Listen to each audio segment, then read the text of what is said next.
I will also be embarking on the journey of another dyeing of yarn.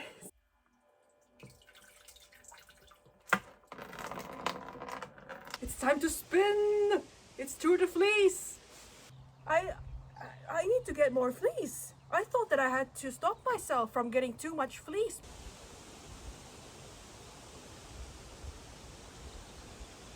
Good morning from the car. Today this morning is psychologist day, so there will be many a cry session in this morning. But the important part that I wanted to tell you is that I will also be embarking on the journey of another dyeing of yarn. So while I am already like going out and about in the car and like away from home, I wanted to drive around some places where I know that a lot of lupines grow. And because lupines are invasive here and like not and they're pretty well spread along some roads, and my mom gave me some tips on where she's seen more lupines on her biking trips. And so basically what I want to do is collect as many lupin flowers as I can fit into a plastic bag and then try to dye with them, because I've seen on the internet that you can get a nice bluish turquoise from them. However, it is slightly getting out of season, because if I wanted to do a proper lupin dye, then it would have been great to harvest the flowers like a couple weeks ago when the flowers were like proper fresh. Like they are slowly starting to wilt, but I'm hoping that I can still find enough semi-fresh flowers to use for dyeing. So let's go.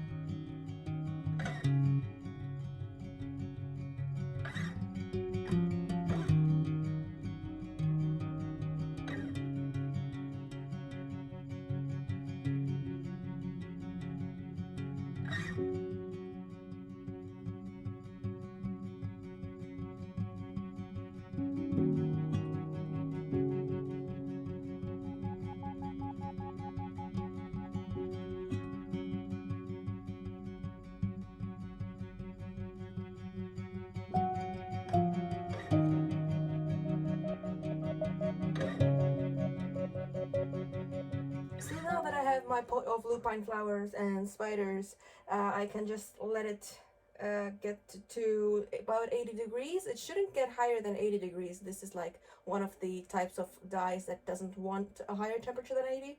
So I should keep a closer eye on this than usual.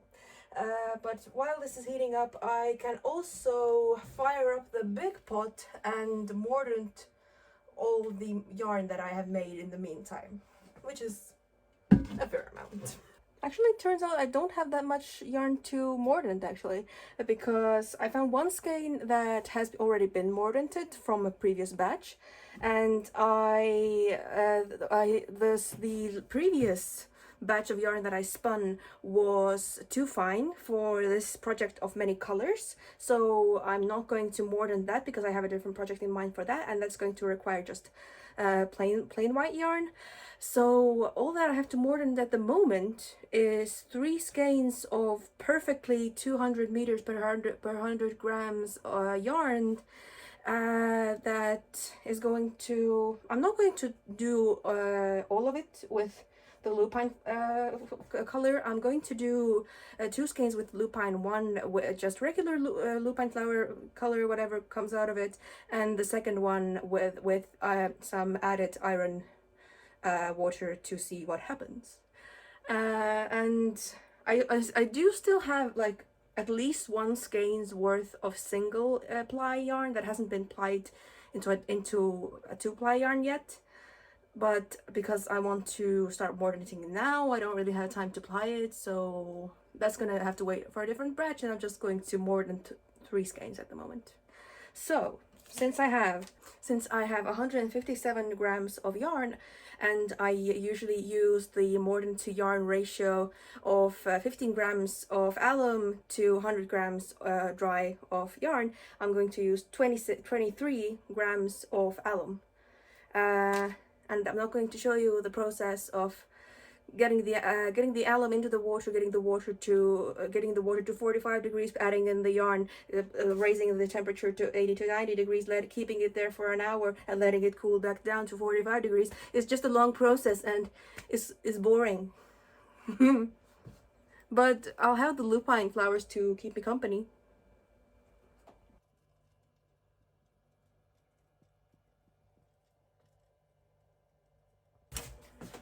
Well, I think this has cooled down enough, and it is. The flowers themselves are a very different color than before. They look really like dull and washed out, which is great news, because that means that there is plenty of dye in the water.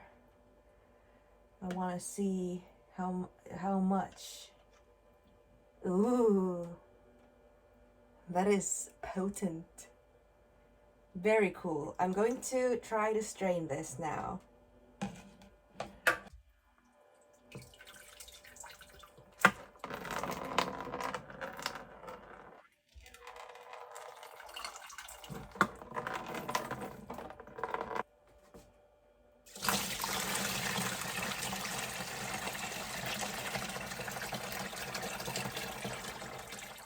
Ooh, it looks cool.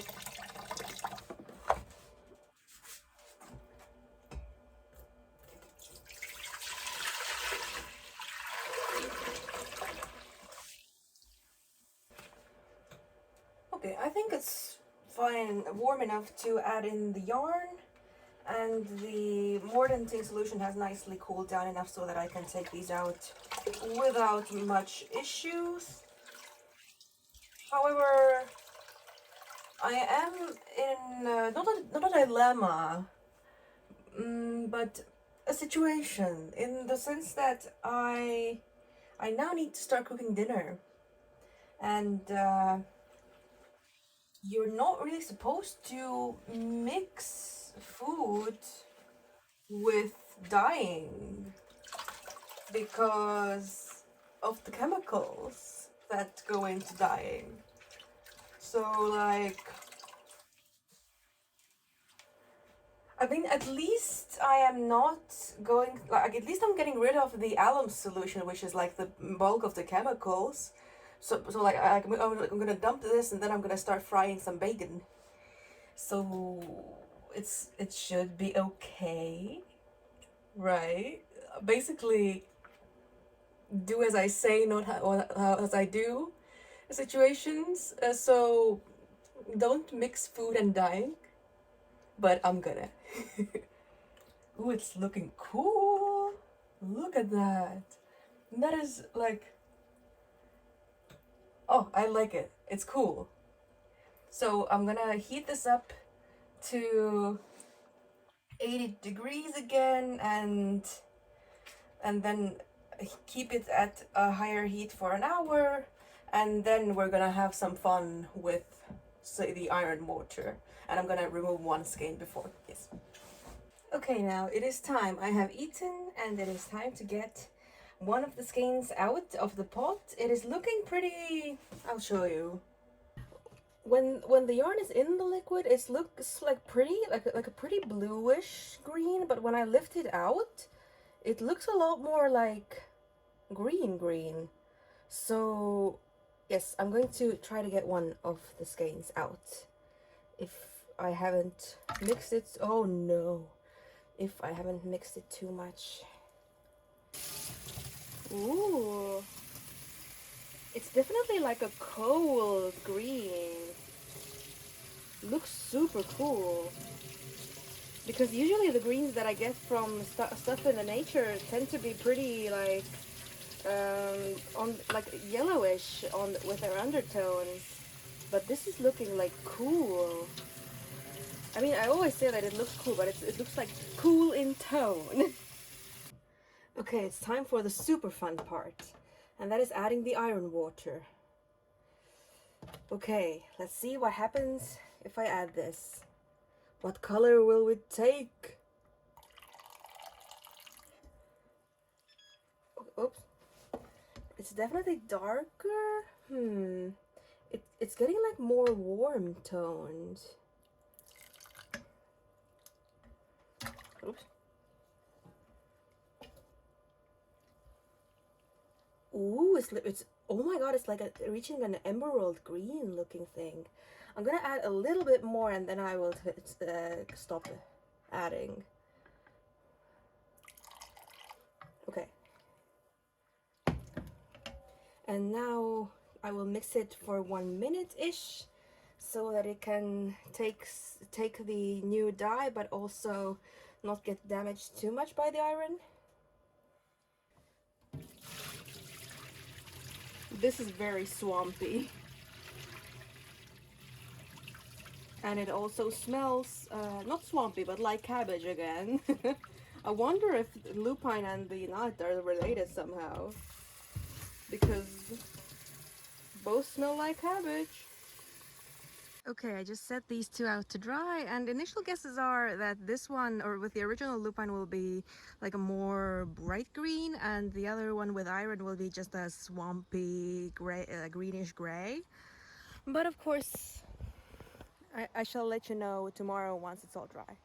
The yarns were a bit damp in the morning, but now they're fully dry, and here they are. So the original color that I got from the lupine flowers is this beautiful bright green.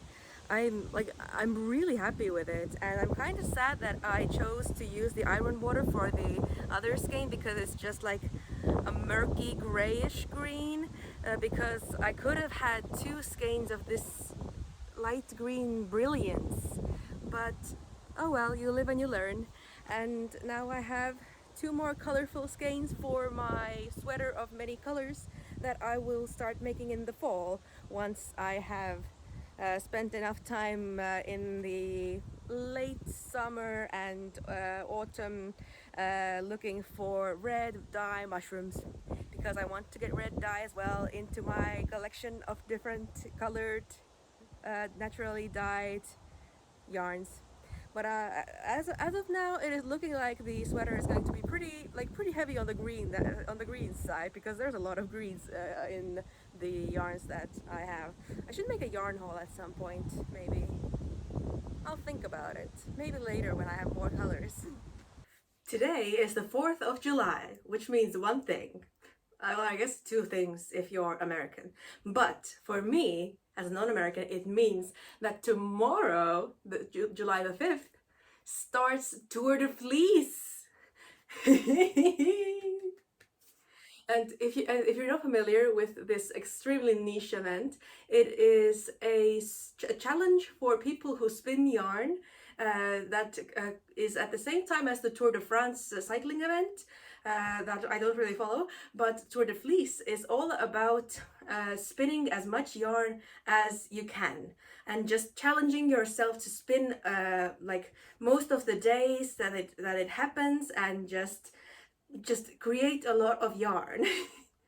And this I have been spinning for several years now, not like on and off, I would say, but this is the first year that I have been spinning so much, and so consistently. It is also the first year that I have been aware of this event, and since this special interest of wool is still going strong in my brain, I want to definitely participate in this event. And I have already I haven't been spinning at all for several weeks now because of the defense and being so busy for that. And then after the defense, I have just been carding and combing a lot of wool. So I already have an incredible amount of wool carded, and that is going to become more yarn for my dyeing projects and my different and not different, and my a sweater of many colors, Fair Isle style project that is going to happen sometime in the autumn, when I have done all the main colors for my yarn. And now I am combing some more wool. I already have a fair amount of bird's nests combed. This full, it is very fluffy, and this is the first time that I have been combing wool in a more, like, in a larger amount, and I have learned a lot. In addition to the fact that I am lacking, in addition to learning the fact that I am very much lacking the calluses for it, which means that every day, since I spend most of my day now, like, post defense, applying for jobs, but the time that I am not applying for jobs, my free time, I am using to comb wool. And because I am doing so much of wool combing, I end every day very close to getting blisters because I want to comb more, because I don't want to spin only my sweater wool, but like sweater yarn, but I also would like to spin some sock yarn so that my mom my mom is really good at knitting socks. Well, this needs some flip carding, it's a bit dirty. I want to create sock yarn that is like stronger than the yarn that I get from my carded wool, and that is just why I am combing it, because if I comb the wool, then the fibers are more aligned and much more straight than they are in those carded rollags, and that means that that it can be spun in a much more, like drafting in a much more of a short forward draft when I'm spinning it, and that creates a much more dense and strong and smooth yarn, which is a lot better for making socks rather than the woolen and fluffy sweater yarn that I get from my carded wool. Because I want to do like these like several projects of spinning this Tour de Fleece, I am preparing for the Tour de Fleece. I haven't, like, the only spinning that I have done this week is plying some of the singles that I have done like a long time ago. Not a long time ago, but like a couple weeks ago maybe. And that was mainly just so that I can clear up all of my bobbins and clean up and re-oil my spinning wheel and just get that all ready. And I am so hyped to spin a lot because I'm unemployed. Like, which does mean that I am spending like the majority of my like working hours applying for jobs and just despairing about that. I'm going to try to not complain too much about that on the YouTube channel, because the job search is difficult and it requires both patience and confidence, so that I don't let the feeling of being inferior like take a hold of me, because I'm never perfect for any job description. No one is, and I have to like keep that in mind, that nobody is perfect for like any job description, that because they are just so detailed, and I just need to apply for things that I might be an okay fit for, and eventually I will find something. Just I need to stay calm about it, and the spinning helps me stay calm about it, because it's a fairly relaxing hobby, like much more relaxing than sewing. So yes, I am combing wool, almost developing bristers, and I am very, very excited for Tour de Fleece. I also wanted to show you how my combing process has been, like, developed. I have found that with this wool, it is absolutely essential to wet it before I start combing, because otherwise the static is just absolutely ridiculous and I can't really do anything. And the combs are amazing, but my muscles are not quite strong enough to do as much combing as I want to do, because it is a much more strength requiring activity compared to the carding, because with carding I do a lot of flick carding before I even use the big cards, so it's like really easy to card. But in combing I am doing a lot of this movement, even though I'm doing it kind of wrong, because the way that it's supposed to go is that you're supposed to have one stationary comb and one moving comb, so that you're supposed to only do this. But that would mean that my arms don't get an equal workout. So I try to use both my arms to just pull apart the fibers and make them really nicely aligned. And it is like at the moment, I think that I'm not enjoying combing as much as I enjoy carding, but that might be because I am just so new to combing.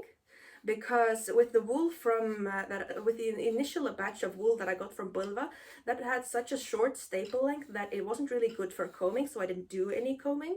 And now that I have the local wool from the neighboring village, that is the Estonian white breed mostly, it has a much longer staple length, and is overall just such a more nice wool, and so much more clean as well.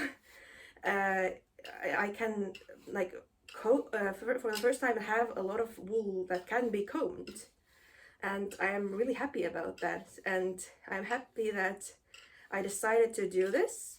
I have been really on the carding on a carding roll for months now, because I started this spinning adventure in like December, I think, or like this spinning obsession, I should say, special interest, for because I am autistic, and this is definitely still a special interest.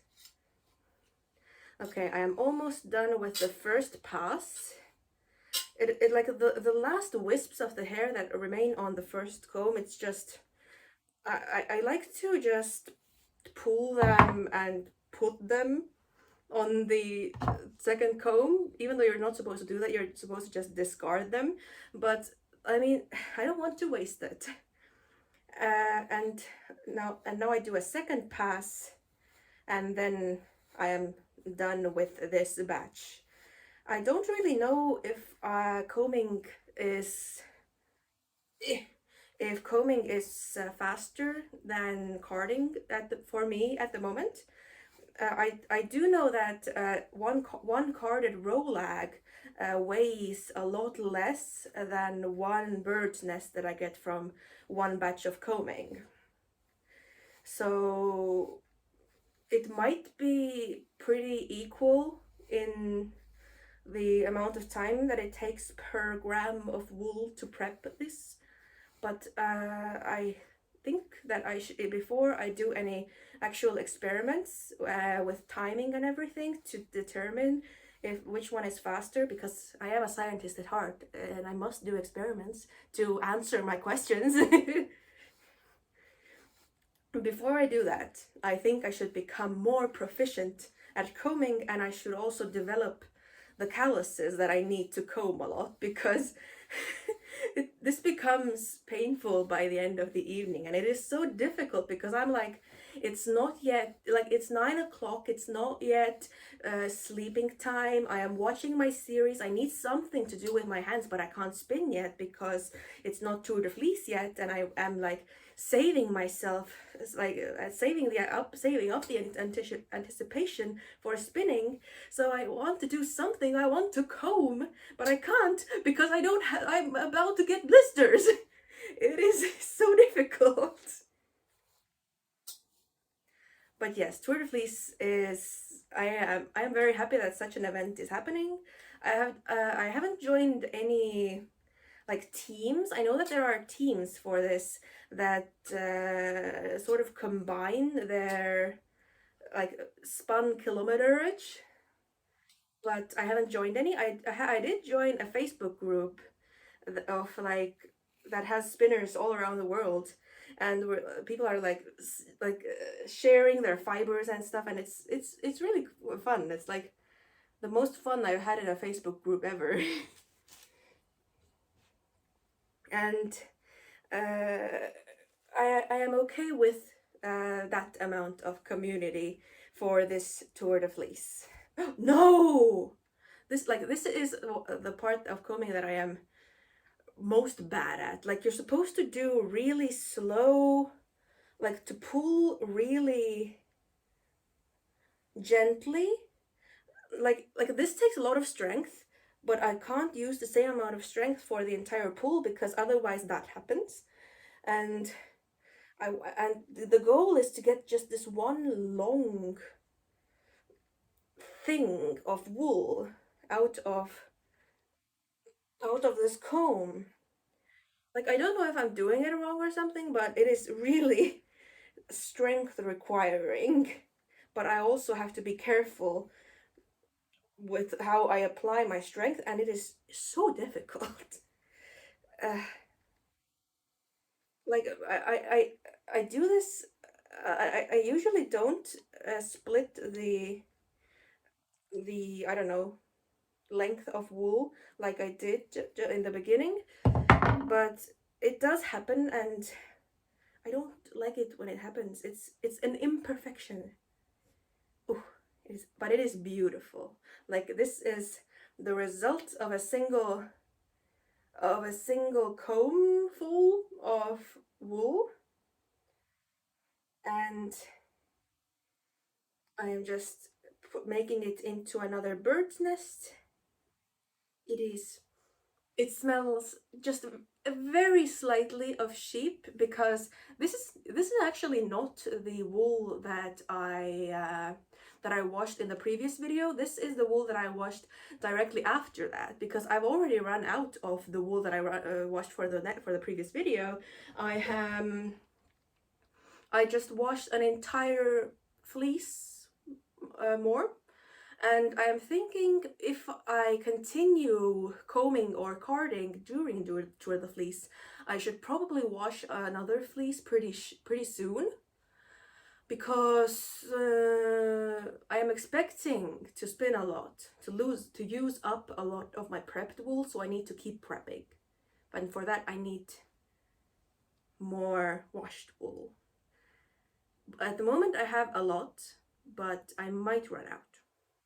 And so for this Tour de Fleece, I am not using any fancy wool or any fancy like dyed braids or anything. I'm just using the Estonian whitehead breeds from the sheep in the neighboring village that are just slightly crossed with Norwegian white and Cheviot, and it is absolutely beautiful wool. I love it. So this is a good close-up of the wool and how it looks like. It has a pretty decent staple length, and it has just the slightest amount of crimp in it. It's not the crimpiest fiber, but I'm okay with it because I've never really had a super crimpy wool, so I don't really know if I would like that. I just know that crimp is something that people tend to love about spinning fibers. The tips are a little bit matted and muddy, but combing gets that out perfectly, and if I card, then I always flick card the ends loose first, and that is like completely fine. And this pile is what I currently have washed. It is like it's outside the box because it is still very slightly damp, or it was yesterday at least. And there is my yarn stash. It's time. And don't mind my sweatiness, I've been working in the greenhouse. But finally, it's time to spin! It's Tour de Fleece! And I have my sample yarn here. This is like the most average of all my yarns that I eventually want to turn into one big sweater that is going to be colorful and Fair Isle style. So I'm gonna keep this handy so that I can like feel the thickness of it while I spin, because it has been several weeks since I've spun any singles, because I've been so busy with the defense and everything, and now I can finally just let loose.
And a half later, and we have one very full bobbin of single ply.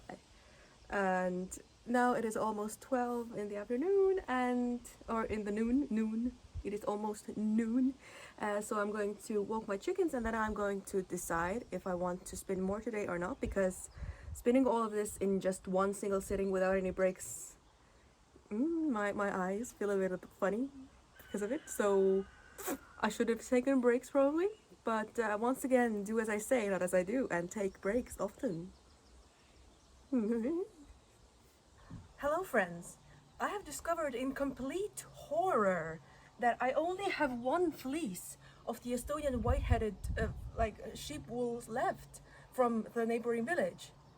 And horror, sheer horror, because how can it be? It was just like a month or maybe 2 months ago that I had like this entire 200-liter bag, or even 250-liter maybe bag of wool that did not close when I got the wool, because there was just so much wool. So how can it be that I am already more than halfway through all of that fleece? What? I need to get more fleece. I thought that I had to stop myself from getting too much fleece, because like Jente from Minwolden, the Minwolden channel that I absolutely love, often says you can't it's not possible to spin like 30 kilos of fleece in a very short amount of time, but how is this all that is left? I discovered this just because I wanted to, I was just wondering that if, because Tour de Fleece is like an extra productive spinning time, that I should maybe perhaps just perhaps wash more wool.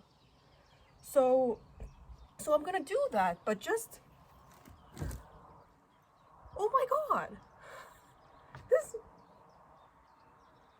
how can I have spun so much yarn? I really hope that this farmer still has some wool left, and that she hasn't got rid of all of that, because I really love the wool from this farm. I have to call her. Okay, we are safe. She has more wool, but if I want that wool, I have to go immediately to get it, because she wants to go to this forest to get mushrooms. But yes, I'm gonna get more wool immediately. Yes, I swear I'm normal.